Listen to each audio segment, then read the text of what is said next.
Hello, everyone. Welcome to the Newsbrowse News broadcast.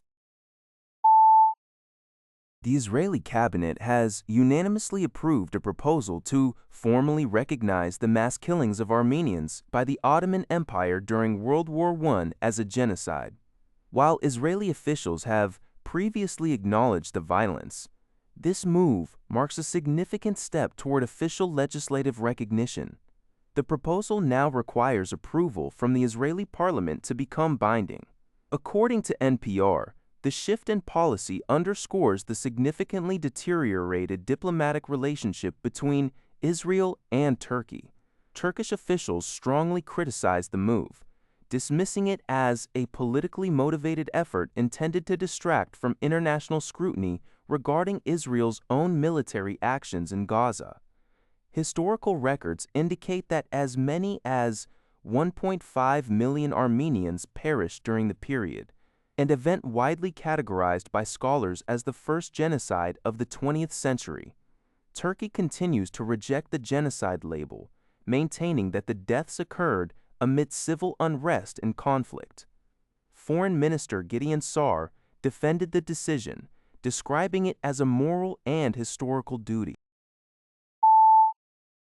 A tragic aviation accident has occurred in Tomblain, France, where a plane operated by a local parachuting school crashed, resulting in the death of all 11 individuals on board.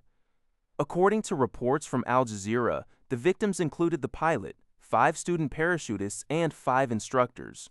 The incident has caused deep shock in the community, particularly as some of the victims' family members were present near the airport and unfortunately witnessed the crash. Local authorities are expected to investigate the circumstances surrounding the flight and the cause of the disaster. Further details remain limited as emergency responders handle the aftermath of this fatal event.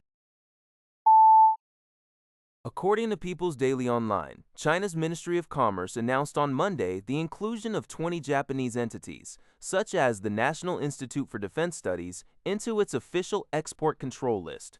The ministry stated that this measure is intended to safeguard national security and interests, while fulfilling international obligations related to non-proliferation.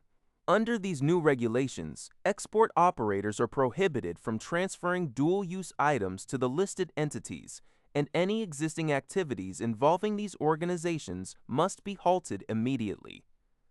In a concurrent development, the Chinese Ministry of Commerce also placed an additional 20 Japanese entities onto a watch list, citing the inability to verify the end users or the specific end uses of dual-use goods being acquired by these organizations. This move marks a significant tightening of trade oversight regarding Japanese entities by the Chinese government.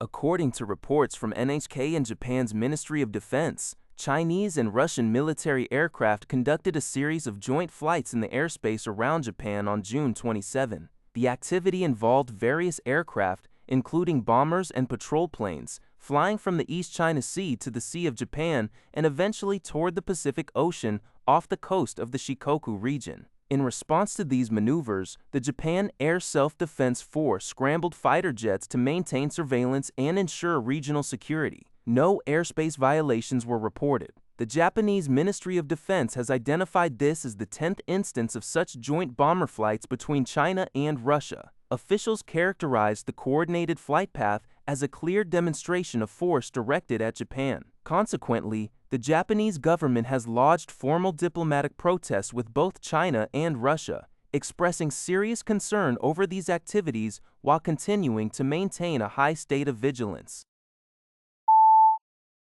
According to NPR, the Australian government is set to double the potential fines for social media companies that fail to prevent children under the age of 16 from maintaining accounts. Under the new proposed legislation, platforms such as Facebook and Instagram could face maximum fines of up to 99 million Australian dollars, approximately 68 million USD. This move comes after criticism that the country's world-first ban on minor social media use, which took effect in December 2024, has been largely ineffective. Government data indicates that a significant percentage of children remain on major platforms despite the restrictions. Communications Minister Anika Wells described the move as a necessary response to big tech's resistance. The draft legislation also aims to expand the powers of Australia's e-safety commissioner, allowing the agency to demand more information from companies and third-party technology providers to ensure compliance. While some opposition lawmakers have questioned the effectiveness of the original law, they are prepared to support these tougher measures to hold tech companies accountable. That's all for this video. Thank you for watching. See you in the next video.